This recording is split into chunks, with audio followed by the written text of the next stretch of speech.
बिस्मिल्लाहिर्रहमानिर्रहीम नहमदुहु व नुसल्ली अला मुहम्मद रसूलुल्लाहि करीम। Prove that set Q of all rational number is countable. तो इसको प्रूव करने के लिए हम दो अलग अलग मेथड के यूज़ करेंगे। तो इसमें जो दूसरे मेथड का हम यूज़ करेंगे उसमें हम कार्डिनल नंबर के यूज़ से इसको प्रूव करेंगे कि सेट ऑफ Q जो है वो एक सेट ऑफ रेशनल नंबर का जो है वो काउंटेबल है। रियल एनालिसिस में मेरी स्टडी थोड़ी कम है और डिमांड पे बनाया जा रहा है, प्रॉब्लम है। तो जहाँ तक हो सकेगा हम इसको क्लियर करने की कोशिश करेंगे। हालांकि जो भी होगा वो ठीक होगा, लेकिन और जो भी टर्म हमसे रिकॉर्ड होने की कोशिश करेंगे, हम जो भी स्टेप्स हैं और इसमें हेल्प मिलेगी। हालांकि पूरा हो सकता है समझ में ना आए, फिर भी हम इसको कोशिश करेंगे कि अच्छे से अच्छा ये आ जाए। तो सबसे पहले तो हम सेट ऑफ रेशनल नंबर की बात चल रही है, तो हम एक सेट को ऐसा डिफ़ाइन करेंगे जिसकी हेल्प से हम इस Q को ऑब्टेन कर सकें। तो वो सेट हम मान लेते हैं AN होगा। यहाँ पर जो सफिक्स में N है उसका अपना एक अलग रोल रहेगा, क्योंकि यहाँ पर जो हम नंबर ले रहे हैं वो 0/n। आपको मालूम है सेट ऑफ रेशनल नंबर में 0 भी होता है और निगेटिव रेशनल नंबर भी होते हैं, और सभी P/Q की फॉर्म में होते हैं, फ्रैक्शनल होते हैं और पॉजिटिव भी होते हैं। तो अगर 1 है प्लस का तो -1 भी होगा। इस तरीके से प्लस अगर 2 है तो -2 भी होता है। न्यूमरेटर बाई डिनोमिनेटर की फॉर्म में सारे एलिमेंट्स होते हैं। और यहाँ पर जो है ये ज़रूरी नहीं कोई फ़िक्स वैल्यू हो, बस ये है कि यहाँ पर नंबर कोई भी इंटीजर होते हैं, वो यहाँ पर इंटीजर हैं और इधर भी इंटीजर होते हैं। लेकिन हम एक सेट ले रहे हैं जनरल AN, तो वहाँ पर n की जैसे वैल्यू 1 है तो यहाँ सब में 1 होगा। फिर n की जगह 2 रखें तो सब में 2 होगा। तो इस तरीके से n की वैल्यू हम सारी value n belong to capital N लेके जितने भी रेशनल नंबर हैं सबको हम बना देंगे, क्योंकि इस तरीके के जितने भी सेट होंगे जिसमें n की वैल्यू डिफरेंट यानी स्मॉल n की वैल्यू जो भी कैपिटल N होती है, नहीं सेट ऑफ नेचुरल नंबर उनकी वैल्यू रख के सारे रेशनल नंबर हम ऑब्टेन कर सकेंगे। इनका हमें यूनियन लेना पड़ेगा, लेकिन फ़िलहाल अभी जो है सिर्फ हम AN की बात कर रहे हैं। AN हमने लेट किया है इस तरीके से, सो दैट ताकि AN इज़ द सेट, ये एक ऐसा सेट हो जाए of all rational numbers whose denominator is n, और n स्मॉल n जो है बिलोंग कर रहा है कैपिटल N को। तो यहाँ पर ये नहीं समझना है कि ये सेट ऑफ रेशनल नंबर है, बल्कि उसका एक पार्ट है, यानी वो सारे रेशनल नंबर हैं जिसका डिनोमिनेटर n है। और n की वैल्यू तो आप यहाँ पर कुछ भी दे सकते हैं, चूँकि n belong to capital N है। और कैपिटल N के बारे में यहाँ लिखने की ज़रूरत नहीं है कि हम लोग जानते हैं सेट ऑफ नेचुरल नंबर होता है, इसकी वैल्यू 1 रखी जा सकती है, 2 रखी जा सकती है, 3 and so on to infinity. और इस तरीके से अगर n की हम डिफरेंट स्मॉल n की वैल्यू यहाँ पर पुट करेंगे तो ऐसा कोई रेशनल नंबर नहीं बचेगा जो यहाँ पर बच जाए। बस n की एक वैल्यू के लिए ये एक ही बार सेट बनेगा, n की दूसरी वैल्यू के लिए दूसरा एक सेट बनेगा। इस तरीके से बहुत सारे इनफाइनाइट सेट होंगे, और उनका अगर हम सबको एक साथ उनके एलिमेंट को अगर मिला लेंगे तब वो सेट ऑफ रेशनल नंबर बन जाएगा। तो यहाँ पर इसके बारे में हम लोग कह सकते हैं कि एविडेंटली, यानी निश्चित रूप से यहाँ पर कहा जा सकता है clearly, each AN is equivalent to n। यहाँ पर ईच AN इसलिए बोला गया कि n की वैल्यू हम 1 रखेंगे, A1 बन जाएगा, A2 बन जाएगा, A3 बन जाएगा, और हर एक n जो एक सेट है वो इस वाले सेट के साथ में इक्विवेलेंट होगा। और आपको मालूम है इक्विवेलेंट का मतलब क्या होता है, दो सेट तब इक्विवेलेंट कहलाते हैं या इसको इक्विपोटेंट भी बोलते हैं कि उनके बीच में एक जो if there exist a bijection function, तो उनके बीच में अगर एक बाइजेक्शन फंक्शन हम लें, जैसे कि बाइजेक्शन फंक्शन, यानी इसको हम 1/(1)(2) भी बोलते हैं, और उनके बीच में इस तरीके से लें कि an को an जो है यहाँ पर n ले लिया जाएगा, और दूसरी साइड में यहाँ पर an लिया जाएगा। हालांकि इसको भी हम लिखेंगे, और यहाँ पर n की वैल्यू 1 2 3 कुछ भी रखेंगे, तो इनके बीच में ऐसा हो कि ये फंक्शन जो होगा वो 1/(1)(2) हो। मीन्स n की हम एक वैल्यू देंगे, जैसे कि डोमेन और कोडोमेन होता है, यहाँ पर n यहाँ से होता है, n यहाँ पर होता है, यहाँ पर n की वैल्यू 1 2 3 एंड सो ऑन है, और यहाँ पर an की वैल्यू मिलेगी। यानी बाइजेक्शन का मतलब होता है 1/(1)(2). 1/1 का मतलब एक का रिलेशन एक से ही है, यानी इसका इमेज एक यूनिक कुछ मिलेगा, इसमें हर एक का एक इमेज मिलेगा। और (1)(2) का मतलब इसमें कोई ऐसा एलिमेंट an में नहीं होगा जो छूट जाएगा, जो किसी का इमेज फ्री इमेज नहीं होगा। हालांकि इतनी डिटेल में हमें यहाँ पर लिखना नहीं है, हमें जो लिखना है वो यहाँ पर हमने लिखा हुआ है, evidently each an is equivalent to capital N। उसके बाद में इसको हम लिखते हैं, सिंस द फंक्शन जिसकी हम अभी बात कर रहे थे, since the function f n to a n, जैसे कि अभी लिखा था, आपने बताया था, ये फंक्शन एफ जो है 1/(1)(2) है। तो 1/(1)(2) जो हमने यहाँ पर फंक्शन लिया है, तो उस फंक्शन के बारे में 1/(1)(2) जो लिया है उसके बता दिया है, वो इस तरीके से यहाँ पर डिफ़ाइन किया गया है। इस तरीके से ये डिफ़ाइन किया गया है, define by f r is equal to, यहाँ पर इसमें 0 को शामिल करने के लिए r में से 1 माइनस करेंगे 2n, और यहाँ पर ये वैल्यू तब हमें लेना है वैन r जो होगा r ऑड होगा, और यहाँ पर इवन और ऑड की बात चल रही है, तो इसलिए अपन में 2n रखा है, और जो निगेटिव वैल्यू है उसको लिए -r/2n लिया है, और ये तब लिया है जब r इज़ इवन, क्योंकि ऑड या इवन हम कुछ भी यहाँ का जैसे ऑड लेते हैं नंबर, तो ऑड नंबर पे से अगर एक माइनस होगा तो इवन आएगा। अब इवन जब 2 से डिवाइड होता है तो या तो इवन आता है या ऑड आता है, तो यहाँ पर इवन भी आ जाएगा और ऑड भी आ जाएगा, लेकिन वो नंबर नहीं आएगा जो यहाँ पर है, क्योंकि एक तो ये पॉजिटिव है और दूसरा ये निगेटिव है। लेकिन आपको मालूम है कि यहाँ पर जो नंबर हमें मिलना है एफ आर में, वो सारे इसमें मिलना है, और इसमें 0 भी है और पॉजिटिव भी है। तो पॉजिटिव और ज़ीरो तो हमें इस वाले रिलेशन से मिल जाएंगे जब r की वैल्यू हम ऑड रखेंगे। जैसे हम r की वैल्यू 1 रखेंगे तो ये 1 - 1 0 हो जाएगा, तो पहला वाला मिल जाएगा।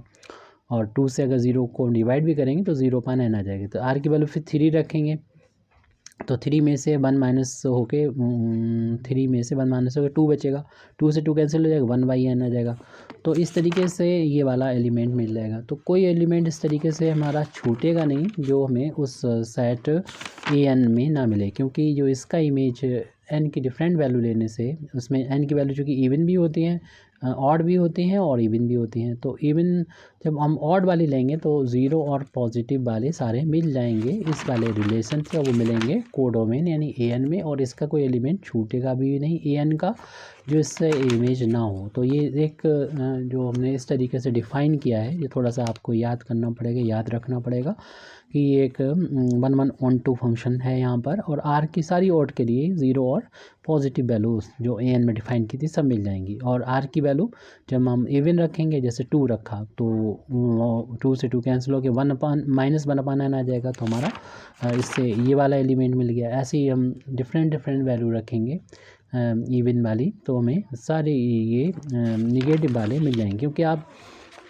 जब यहाँ पर इवन रखोगे और 2 से जब डिवाइड होगा तो इवन भी मिलेगा, ऑड भी मिलेगा। और यहाँ पर ऊपर देखना है कि यहाँ पर ऑड भी है और यहाँ पर इवन भी है नेगेटिव वाले। तो नेगेटिव और पॉजिटिव दोनों जो है, नेगेटिव और पॉजिटिव, इवन और ऑड दोनों मिले, इसलिए 2 से यहाँ पर डिवाइड किया गया है।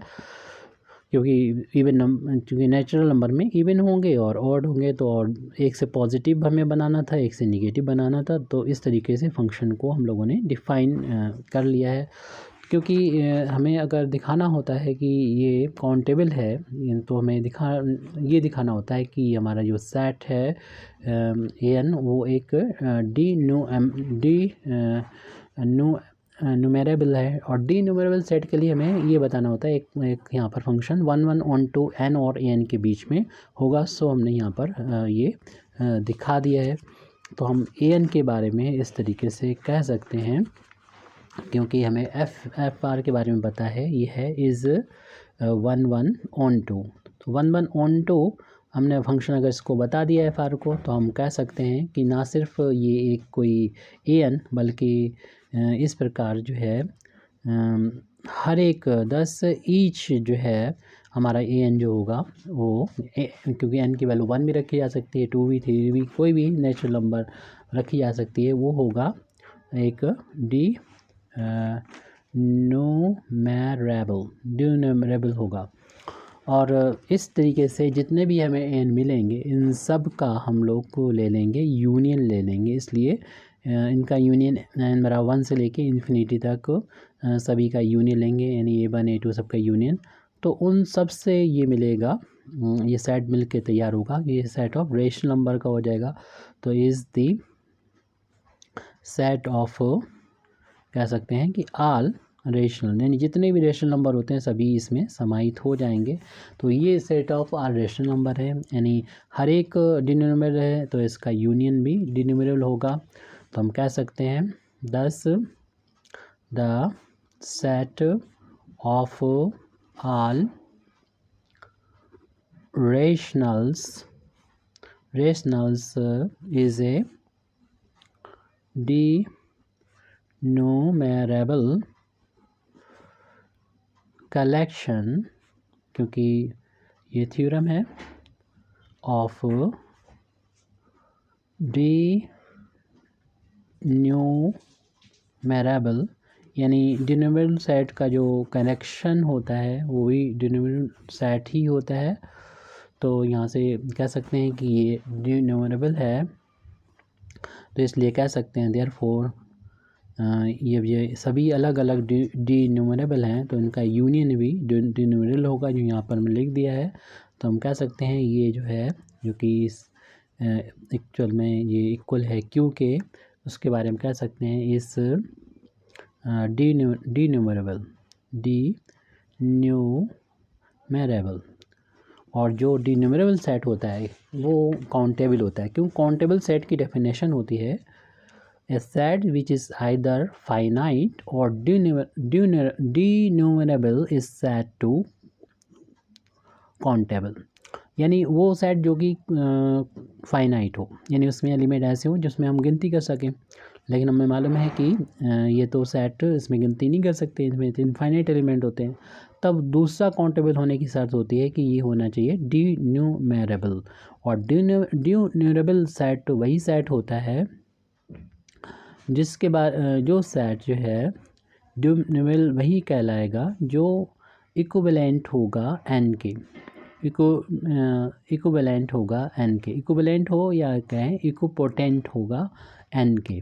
और एन के इक्विपोटेंट होने के लिए हमें इनके बीच में एक इस तरीके से फंक्शन जो कि 1 1 ऑन टू हो, जैसे कि हमने यहाँ पर दिखा दिया कि ये जो है एन के जो एलिमेंट हम रखेंगे, आर की वैल्यू चूँकि एन को बिलोंग करेगी, क्यों ऑड होगी या इवन होगी, तो हमें इस ए एन के ही एलिमेंट मिलेंगे और कोई एलिमेंट ए एन का ऐसा होगा नहीं जो छूट जाए। तो इसलिए ये सेट एफ जो है वो 1 1 ऑन टू सेट हम लोगों ने डिफ़ाइन कर दिया है।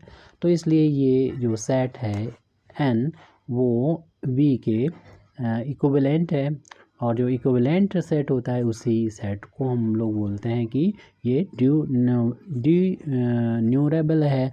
और जो डिन्यूमेरेबल सेट होता है वो ज़रूर ही काउंटेबल होता है, इसलिए हम कह सकते हैं हैंस क्यू इज़ जो कि set of all rational number है इस काउंटेबल। जैसा कि हमने शुरू में कहा था कि हम इसको एक दूसरे मेथड से भी उसको देखेंगे और उस मेथड में हम कार्डिनल नंबर का यूज़ करेंगे। तो अगर ये मेथड पसंद ना आया हो तो आप दूसरे मेथड का भी यूज़ कर सकते हैं। सेकंड मेथड है जिसमें जो है वो हम कार्डिनल नंबर का यूज़ करेंगे। तो उसके लिए हम लोग जानते हैं कि शुरुआत करेंगे सेट ऑफ नेचुरल नंबर, जो कि आपको मालूम है कि m/n की फॉर्म में इसके एलिमेंट होते हैं और इसमें p और p/q भी पढ़ा होगा आपने, m/n भी रख दो कोई दिक्कत नहीं है। और ये mn जो होते हैं वो इंटीजर होते हैं, किसी से भी डिनोट कर सकते हैं, कोई प्रॉब्लम की बात नहीं है। इंटीजर्स होते हैं और साथ ही साथ ये जो डिनोमिनेटर में होता है वो ज़ीरो के इक्वल नहीं होता है। तो अब इसमें इसके तीन पार्ट होते हैं, q प्लस q माइनस और ज़ीरो। तो अब इसमें हम सबसे पहले तो लेते हैं इनके जो पॉजिटिव वाले हैं, यानी q प्लस जिसे हम लोग डिनोट करते हैं। q प्लस जो होता है वो डिनोट करता है द सेट ऑफ पॉजिटिव, जो पॉजिटिव रेशनल नंबर होते हैं, पॉजिटिव रेशनल नंबर होते हैं। एंड जो q माइनस होता है आपको पता ही है, सेट ऑफ यानी दैट ऑफ निगेटिव रेशनल, यानी रेशनल नंबर्स होते हैं या रेशनल्स कह सकते हैं। तो हम यहाँ पर एक डिफ़ाइन कर रहे हैं, डिफ़ाइन ए मैप या फंक्शन। तो इसमें मैप फंक्शन को डिफ़ाइन कर रहे हैं, इसको f से डिनोट करें। इसमें पहला जो सेट है यहाँ पर, जैसे कि अभी हम लोगों ने a लिया था वो q प्लस लिया है और इधर n/n लिया है सेट, वो इस तरीके से लिया है सच दैट कि यहाँ पर जो एलिमेंट लिए जाएं वो q प्लस के एलिमेंट हों और इसकी जो वैल्यू मिले वो पहली वैल्यू भी नेचुरल नंबर होना चाहिए और दूसरी वैल्यू भी नेचुरल नंबर में होना चाहिए। इस तरीके से एक सेट को डिफ़ाइन किया गया है। और m और n जो है वो उसके बारे में बता दें, ये पॉजिटिव इंटीजर है क्योंकि n जो है वो सेट ऑफ पॉजिटिव इंटीजर होता है या सेट ऑफ नेचुरल नंबर होता है। Where m and n are positive integers and prime to each other, मतलब एक दूसरे को वो कैंसिल नहीं कर रहे हैं, मीन्स एक दूसरे में कुछ भी कॉमन नहीं है, कोई भी फैक्टर इनमें कॉमन नहीं है। ये चीज़ हम यहाँ पर डिफ़ाइन कर दें। और ऐसे अगर हम इस तरीके से डिफ़ाइन कर रहे हैं फंक्शन को तो हम f के बारे में कह सकते हैं f इज़ एक 1 ऑन टू फंक्शन होगा और 1 ऑन टू फंक्शन या मैप होगा, क्योंकि यहाँ पर इसकी m/n की कोई यूनिक वैल्यू के लिए ये यूनिक वैल्यू ही आएगी और इसमें जो है कोई एलिमेंट ऐसा नहीं होगा जो छूटेगा। तो इस तरीके से हम देयरफॉर हम इस कह सकते हैं q प्लस जो होगा इज़ q पोटेंट हो जाएगा, जैसे कि अभी हम लोग पोटेंट को इक्विवेलेंट कह चुके हैं, विद